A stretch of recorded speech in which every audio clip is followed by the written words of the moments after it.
Hello everyone, welcome to another episode of TCG Talk, back today with another video. And in today's video, we're going to be going over the spicy elephant in the room and talk about the scheduled ban restricted announcement that got released yesterday at the time you're watching this. Talk about the high octane ban, the count your blessing ban, give our opinion on it, get your opinion on it, but also talk about some other stuff that they did in other formats, which I thought was kind of interesting. But yeah, we'll get right into it. If you're new to the channel, welcome. Thank you so much for stopping by. Hopefully you enjoy your stay. If you're a long-standing supporter, thank you so much as always. Feel free to check out the Discord down below, as well as the channel membership if you decide you want to support the channel in a different way. Anything I get goes to getting to events, doing giveaways, stuff like that, in my other socials and stuff. So we'll get right into it.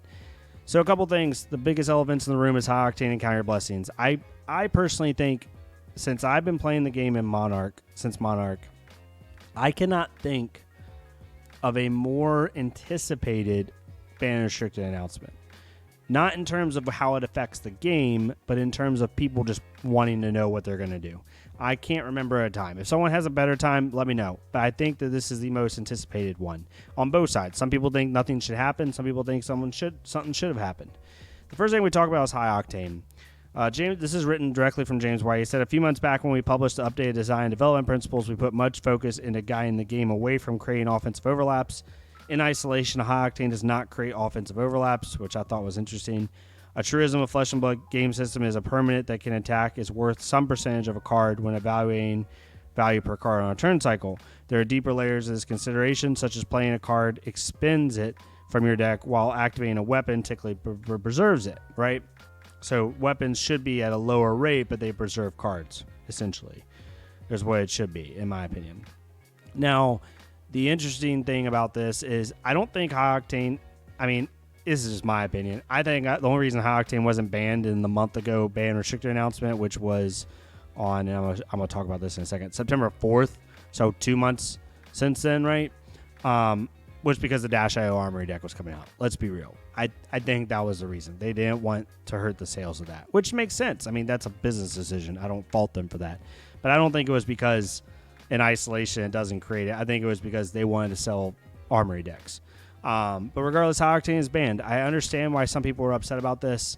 I know a lot of mechanologists are hurt because, frankly, this absolutely it destroys the class, to be honest. Max becomes literally unplayable, in my opinion.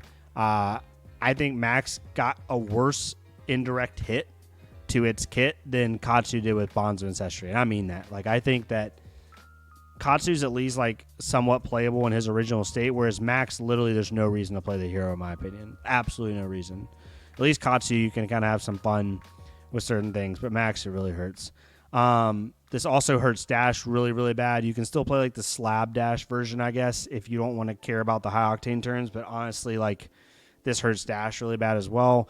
And then Dio, in the aggro matchups, I don't think it kills her as bad. She can still kind of just like go face. But in any deck that can block her out remotely decent, it absolutely destroys it. So, I mean, this like single-handedly like eliminates Mechanologists almost from the map, other than Dio maybe high rolling some aggro matchups.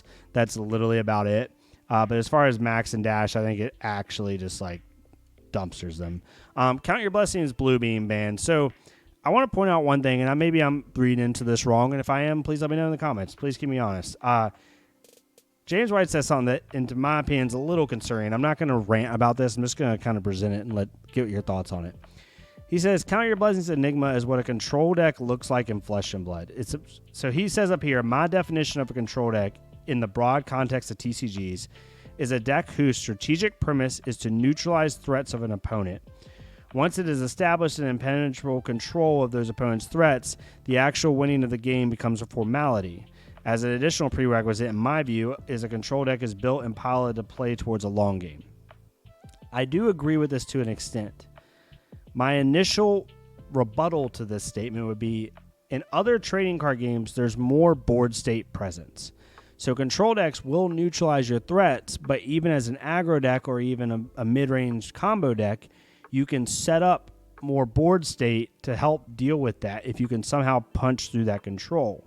In Flesh and Blood, it's difficult because we're, especially after this freaking thing right here 2 months ago, banning basically everything that can generate card draw, or ban, not everything, we're using definitives here. Ban a lot of things that can give you card draw and offensive overlap.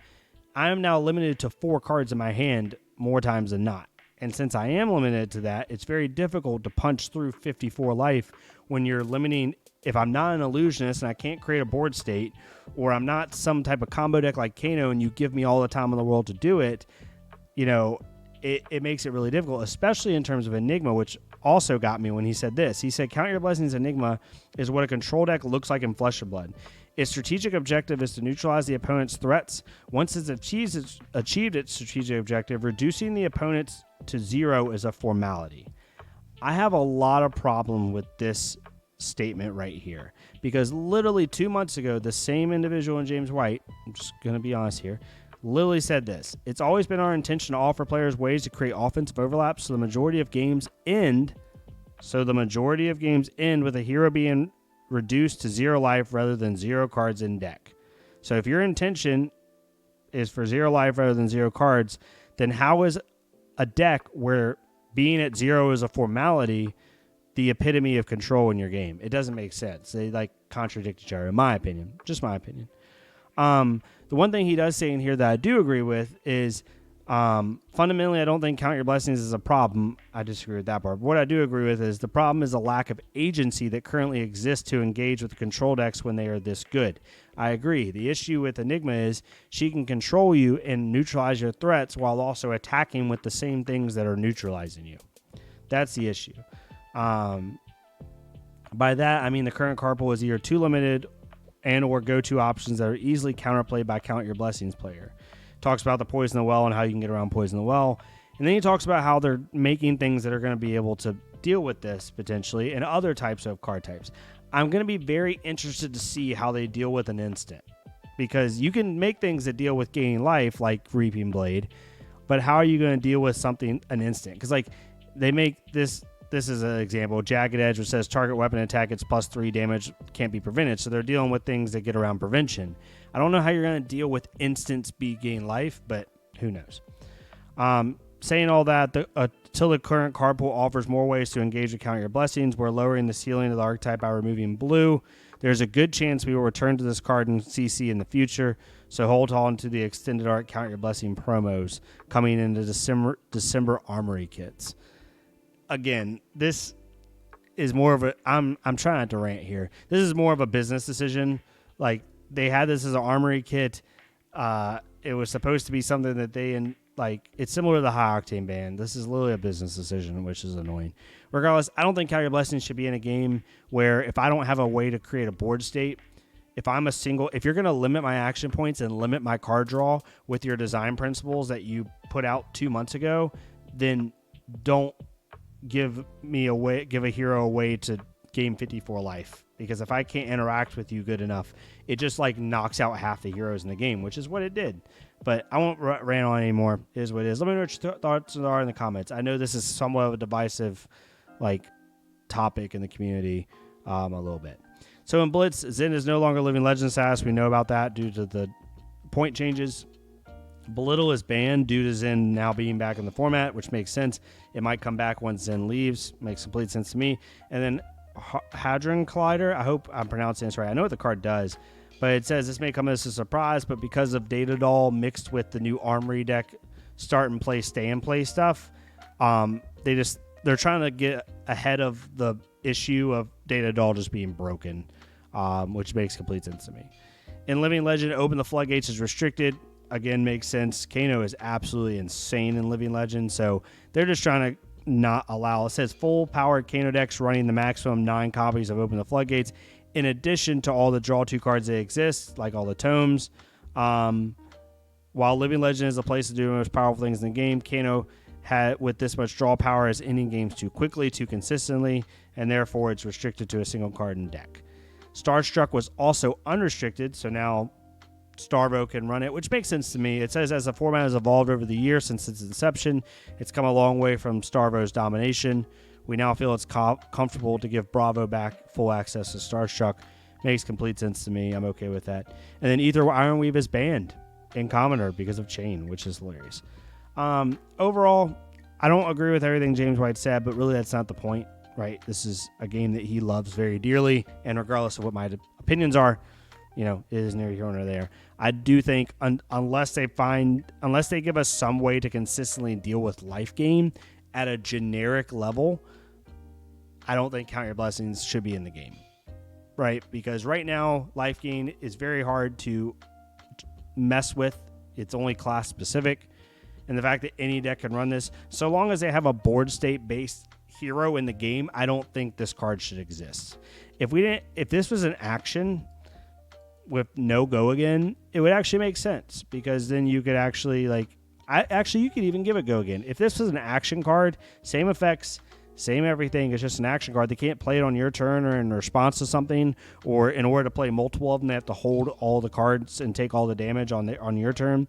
I could see it being okay, but since it's an instant, I don't think it should be in the game. Let me know what your thoughts down below, though. It is what it is.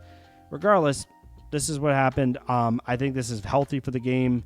I think our format might go slightly back to heavy hitters. I think Assassin comes back a little bit. Enigma is still a great deck, one of the best decks in the format. I don't think it changes where Enigma is at all. It just eliminates some of the degeneracy that we were seeing. So that's just my take. But yeah, let me know what your thoughts are down below. Even if you disagree with me, it's completely fine. I know some people disagree with me on the Count Your Blessings thing. I just don't think a game that only allows me to have 4 cards and now has limited card draw and limited action point economy, unless I'm like a super go wide aggro deck, I just don't think it should be in the game. And if our goal is to really put the opponent to 0, not deck the opponent, then also I don't think it should be in the game. I mean, we saw in World's Top 8, the winning Enigma, amazing player, not taken away from them at all. They piloted the deck that they could play. No hate on them at all. But we saw essentially they decked out all 3 heroes that they played in Top 8, including one game going 2 hours almost. So I just don't think that should be in the game. Regardless, is what it is. Let me know what your thoughts are down below. Love to hear it. If you like this type of content, please leave a like, comment, subscribe. If you don't like it, that's fine as well. Go to another creator, leave a like, comment, subscribe on their stuff. Let's get more people seeing this game. And yeah, I'll see y'all next time on TCG Talk. Thank y'all so much.